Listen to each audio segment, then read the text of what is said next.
All right, well, I drove here from Gainesville, Florida tonight. My husband and I said we'll make it a field trip. We left work early. We went to Dandelion, which was very good for dinner. And now we're here. All right, I mostly write flash fiction, though I also do short stories. But tonight I'm going to read 4 flash pieces. 3 are relatively new, and one's an older piece.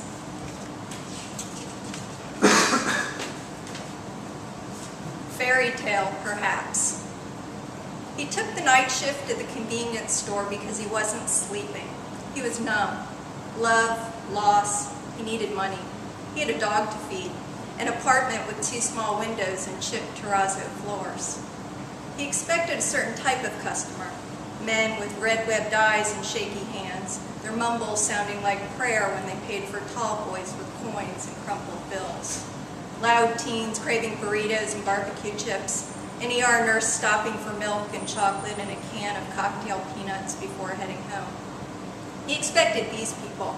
He had even created nicknames for some: Deadeye, Shuffle Dancer, Lottery Dude, Banana Lady. He assumed folks had nicknames for him: String Bean, Mope, Poet, Fool.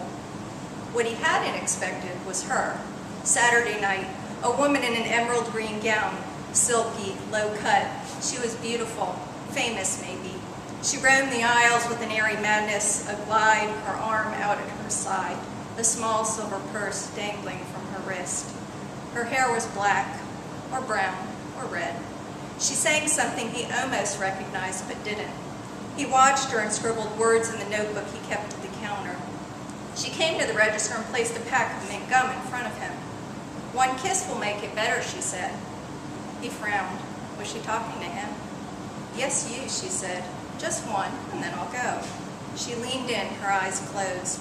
It was all too strange, but the strangeness, how fabulous. One kiss.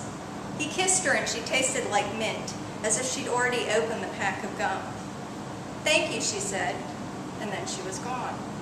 He watched her walk across the parking lot and into the darkness. He wrote in his notebook, "Here are the grand themes: love, loss, hope." It wasn't a dream. It wasn't. Not everything lovely and strange was a dream. The proof was there on the counter, a small silver purse. He opened it.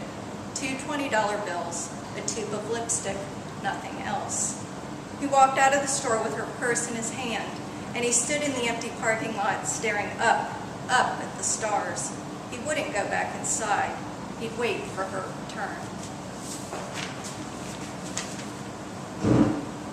Of course I will return it.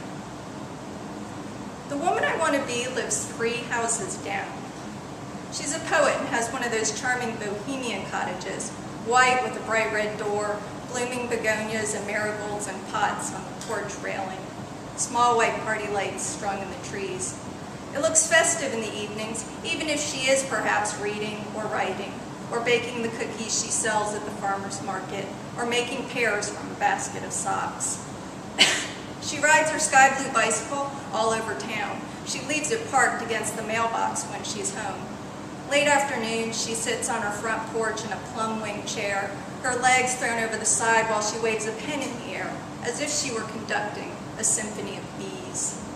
Or she plays guitar and sings in a tiny bird voice. She has the kind of voice that stops people passing by. They clap and pause to read her chalk words scribbled on the sidewalk. Green living with laundry lines, plant flowers, smile.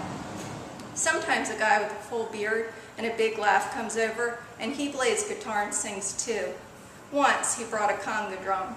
She puts operas on the stereo with the windows open and tosses a frisbee to her black dog Jake. One day, I will take her bicycle.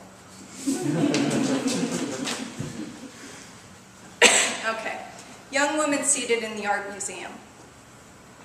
Hallway walls of glass lit in the afternoon sky, which is gray and ominous with storm clouds. The floor is slick wood, light green oak, shiny like an ice pond, but not like an ice pond. White. Everything is white. White walls, white benches, white lights above, white and light wood and glass and gray clouds. Voices echo, footsteps echo. Perhaps the scratch of my pen echoes. Let me write quickly and listen. Echo. Yes, echo.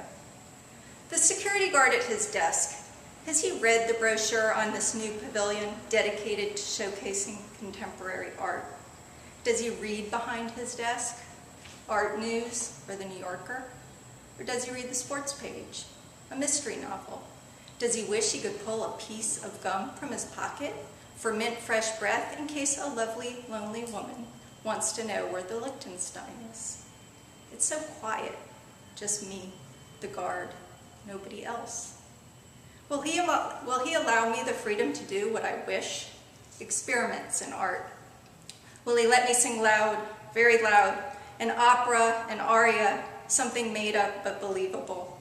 Words like dolce vita, vibrato, my voice building and rising, to meet ceiling, to catch within Calder's mobile, painted sheet metal and wire, to bounce from white walls, from glass, so that the freestanding sculptures might respond, so that perhaps the bronze variation on the Venus de Milo might drop to her knees. I might say applaud, but she is armless. Will the guard call for backup, or will he continue to draw small spirals on his lunch napkin while I pull a pair of roller skates from my satchel, while I lace and then race, skate on these fabulous wood floors, my hands almost, but not, brushing the walls, the multimedia works, chrome and wood and fiber, the abstract expressionist paintings with their intensely emotional and independent spirit? Will he yell, "All skate in the opposite direction," and give me a silent thumbs up as I whirl, maneuver, find myself skating where I have already been? Maybe, just maybe, he will let me set up a small display in a corner on the floor, a colorful shawl, silk patterned and playful, spread out on the ground, so I might show my own work. Sketches I've done on a notepad of the man I once loved. I have destroyed many. I have saved some. Reconfigured materials.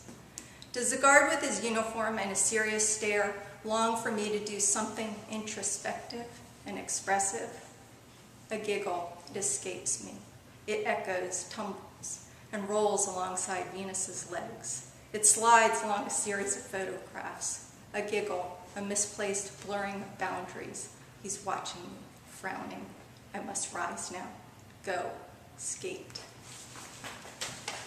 And then the last one. Writing makes me nervous. She calls it storytelling. At dusk, she pours fingers of bourbon into glasses. "Join me," she tells her husband, and heads outside to the deck. They sip. "I planted a guitar today," she says, and points towards the garden. "Won't it work with the watering?" her husband asks. "Don't look for logic. It's got to do better than the tomatoes." He nods. She sips. They're silent for a long stretch. She finishes her drink and reaches for his. "I don't think I ever told you this, but that guitar was my father's. Bob Dylan played it once. Borrowed my father's guitar right before a show in San Francisco. Some drunk guy on a bicycle crashed into the sidewalk curb outside the theater. The guy toppled and fell on Dylan's guitar case, crushed it in, messed up his guitar. Did I ever tell you this? He fell on Dylan's guitar case?" "Yeah." The guy was wasted. He was a big man, really big, and Dylan said, "Anyone got a guitar I can borrow?" My father did. He fancied himself a player, carried that guitar everywhere. "What show?" "Oh," she says, "I don't remember." Hopefully the aphids won't go for it. "You don't believe me," she says, "about the guitar?" "No," he says. "The guitar is from a garage sale. You told me years ago. You said you wanted to be a folk singer, wear ankle bells and tell stories. I don't believe you, but you're funny. I like that." "Good," she says and smiles. "Listen, can you hear the music growing?" "Yes," he says. "I can."